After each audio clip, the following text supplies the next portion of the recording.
quand on est un créateur d'entreprise, c'est très dur de faire ça.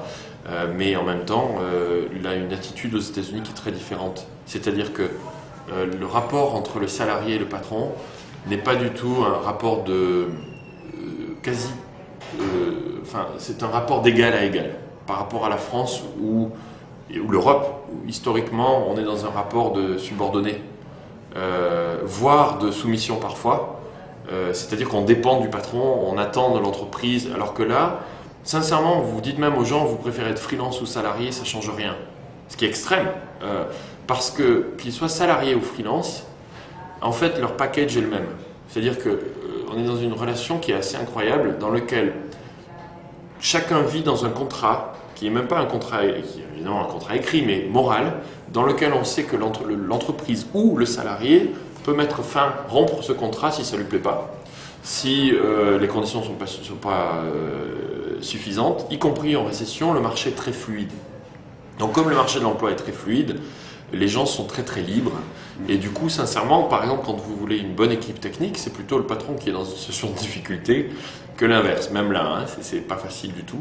Un développeur iPhone c'est 100 000 $ par an par exemple, c'est difficile à trouver et les bons sont des stars et même en récession ils sont difficiles à recruter. Mais on est dans un rapport comme ça et donc en fait y compris quand ça va mal, moi, quand j'ai dû diviser la taille de l'entreprise par deux, j'ai eu une attitude, d'abord ça s'est passé un après-midi, ce qui est très différent de la France, parce que vous avez une flexibilité, alors je ne vais pas me faire des amis là, mais une flexibilité des rapports dans le travail qui est extrême, c'est-à-dire que ce soit à nouveau le salarié ou le patron, vous pouvez défaire ce contrat légalement sans préavis. Moi, j'ai donné un préavis, et si vous donnez un préavis, enfin si vous donnez un package de départ, vous êtes vraiment, les gens vous remercient parce que c'est pas attendu. C'est-à-dire que, et puis c'est très facile, mais c'est très facile à nouveau pour le salarié aussi.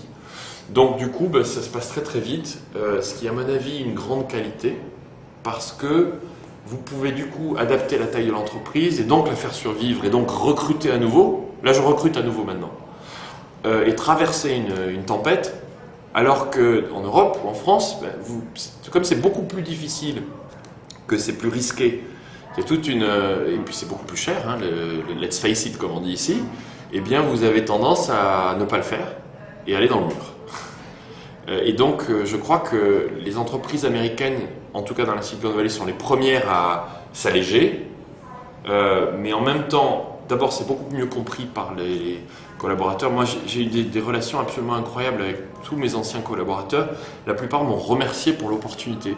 Imaginez ça en France, vous licenciez quelqu'un, hein, c'est comme ça que ça s'appelle, et qui va vous remercier pour l'opportunité d'avoir travaillé ici et de ce qu'il a appris. Et donc du coup vous êtes dans une relation qui est fantastique parce que vous devez, moi je l'ai toujours fait de toute façon, mais de l'aider à retrouver un travail, l'aider à le recommander. Et vous gardez des relations très très saines. C'est un peu idyllique ce que je décris, mais sincèrement, c'est cette attitude-là qui est très positive, qui est hyper agréable pour à la fois le patron et le salarié, parce que finalement, c'est assez simple, même si c'est difficile. C'est-à-dire qu'il m'a dit, je comprends, la plupart m'ont dit, je comprends, je sais que tu vas dans le mur si tu ne le fais pas.